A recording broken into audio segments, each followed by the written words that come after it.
कितनी तबाही हुई है, उज से कितनी तबाही हुई है। उज उज आपको पता मल्टीपर्पज प्रोजेक्ट है।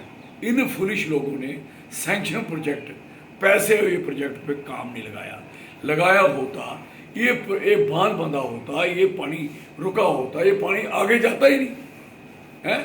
तो कहने का मकसद है कि यहाँ बहुत सीरियस, मैं कहता हूँ, मैं सीरियस इनके ऊपर इल्ज़ाम लगाता हूँ कि NH ही रिस्पॉन्सिबल, जिम्मेवारी है उसकी।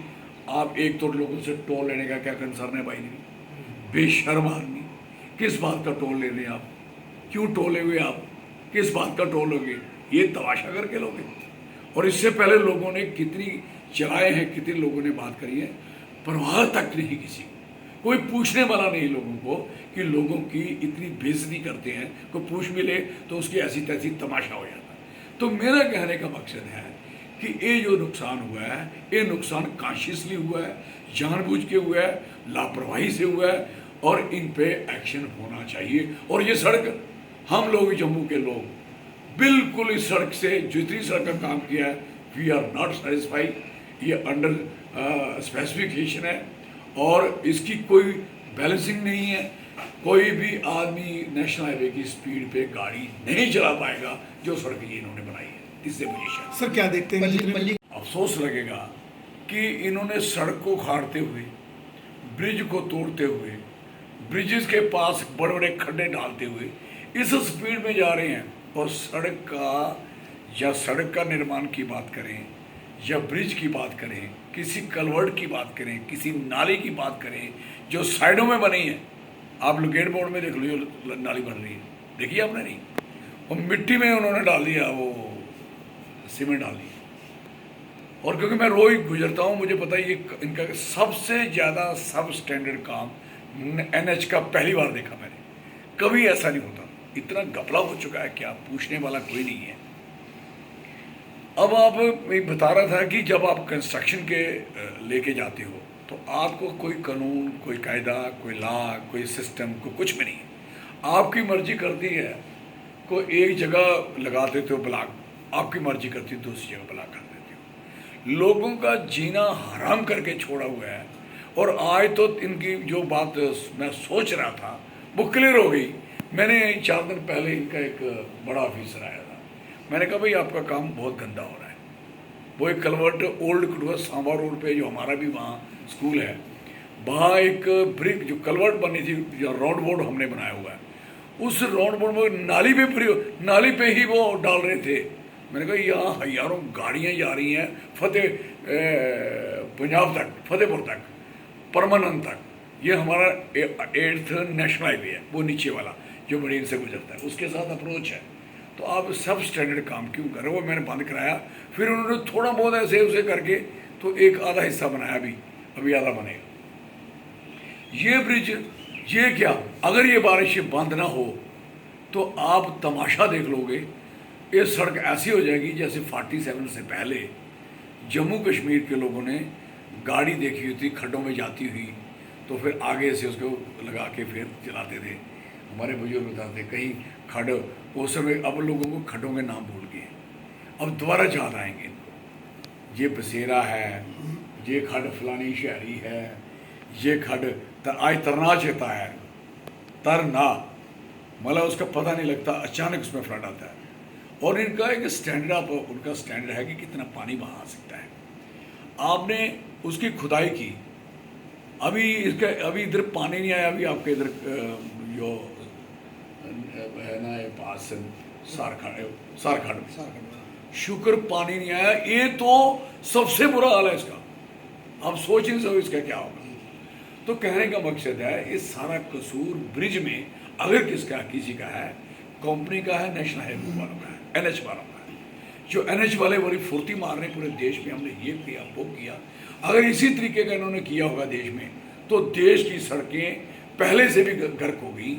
ये सड़क तो पहले बनी हुई थी ना, इस सड़क की ज़रूरत क्या थी भाई? किसको ज़रूरत थी? हम लोग यहाँ रहते हैं, जम्मू कश्मीर के लोग, जम्मू के लोग, हमें तो इसी सड़क की ज़रूरत ही नहीं। अगर कोई सड़क बनानी तो 10 किलोमीटर कंडी में बना देते, सीधी चली जाती, ना किसी का तोड़ फोड़ करते और ना कटाई करते, ना आप ग्रीनरी को ख़त्म करते, ना खूबसूरती ख़त्म करते, जो गुलाल खेला हुआ था ना उसको उखाड़ते। तो कहने का मकसद है कि इन्होंने टोटली अनसाइंटिफिक और इंजीनियरिंग के बगैर काम किया है। मैं नहीं समझता कि इनका इंजीनियर कौन है, इनके जो लड़के ट्रेनिंग करके आते ना वो इंजीनियर है, वो तजर्बे से उसके ऊपर चीफ इंजीनियर, दूसरा इंजीनियर, तीसरा इंजीनियर कहाँ है वो? अगर हैं तो व्हाट इज दिस, आज तो सस्पेंड होने चाहिए। ये ब्रिज, वो ब्रिज जो कोले हैं ना उसके, वो बेसिकली वो उसमें थोड़ी सी वो टिल्ट हुए हैं, और ये टिल्ट हुए तो वो एक शुक्र करो, एक साइंस ये कहती है कि जब ब्रिज के बनाते हो तो ब्रिज के पीसेस होते हैं। इवन के बड़ी बिल्डिंग बनानी हो तो उसके भी बीच में गैप रखा जाता है, उसमें भी फोम भरा जाता है, इसलिए ताकि कल को वो बड़े सुकड़े चाहे टूटे तो एक पार्ट टूटता है, राइट। अब वही हाल हुआ कि एक पार्ट आके उसको नीचे गिरा, ऐसे आ गया। और सरकार ने किसी एक आदमी को सस्पेंड नहीं किया, इंक्वायरी नहीं बिठाई, इससे बुरा और क्या सकता है? लोग क्या तवक्को करते? ये 3 बजे का प्रोग्राम होगा रात को, अगर ये प्रोग्राम रात को गाड़ियाँ चल रही होती तो मुझे बताओ वो हादसे हो सकते थे, क्योंकि वो ऐसे है, टक्करें हो सकती थी, कुछ भी हो सकता था। अगर बह ही जाता तो क्या बात होती। अब ये बने हैं ये आपके उज में जाके चक्कर मारो तो तकरीबन उनके कोले भी टिल्ट हुए हैं, वहाँ भी हो गया काम। तो ले दे के कहने का मकसद है, और इतनी तबाही इन्होंने की है। आपको पता है, मैं एक और बात आपको साइंटिफिक बताता हूँ, कोई नाले को, कोई भी गवर्नमेंट नाले के अंदर आप माल नहीं डाल सकते, ये मेरी बात सुन लो ध्यान से। कोई मक नहीं डाल सकते, बाहर से उठा के उसमें नहीं डाल सकते, ताकि वो पानी जब फ्लड आए और ढका रहे, फिर एकदम टूटे तो दुनिया के नीचे तबाही हो। ये कारण अब नीचे मई चक का क्या हाल है, अब शेरपुर का क्या हाल है, अब उसके नीचे जो हमारे गांव हैं पार वाले डोडोल पारले पासे, अब उसके साथ क्या सुबह चक का उसकी पोजीशन क्या, सुबह चक वाले कितना चिल्ला रहे हैं, कितना देर क्राइम। कोड़ पुन्नू का क्या है, कोड़ पट्टियाँ पंजाब वाले का क्या हाल है, इतनी बुरी हालत हो चुकी है। सारा वो जो मिट्टी डाली थी बैठ गई, मिट्टी डाली। आप बताइए 4 महीने के बाद एक पुल बनाते हो, वो आपसे बनता नहीं है, सारा दस्ता है आप बने कर रही है। आप सांबे की जो इन्होंने पूरा सांबा काट के जो सांबे के ऊपर बनाया, आप गाड़ी चलाओ उसके ऊपर, आप उस पर सड़क के ऊपर 50 के ऊपर गाड़ी नहीं चला सकते। ये नेशनल हाईवे है, यहाँ आपने अगर लोगों को क्रॉस किया, अगर टाइम बचाया लोगों का, अब टाइम ज़्यादा लगेगा। अगर स्पीड में चलेंगे तो एक्सीडेंटल प्रोन एरिया बन गया हमारे इस इलाके में। सर क्या देखते हैं कि एक तरफ सरकार दावे कर रही है कि सड़कों का जाल बिछा है, लेकिन जो मौत का जाल नजर आ रहा है, अगर यही जाल हैं तो एक तो एक्सपीरियंस हो गया ना। जैसे होता ना कि बंदा माना ये फलानी जगह ये कर रहा है, तो जब बंदा उस इलाके में आता है तो करता है तो लगता है अच्छा वहाँ भी इन्होंने यही किया होगा।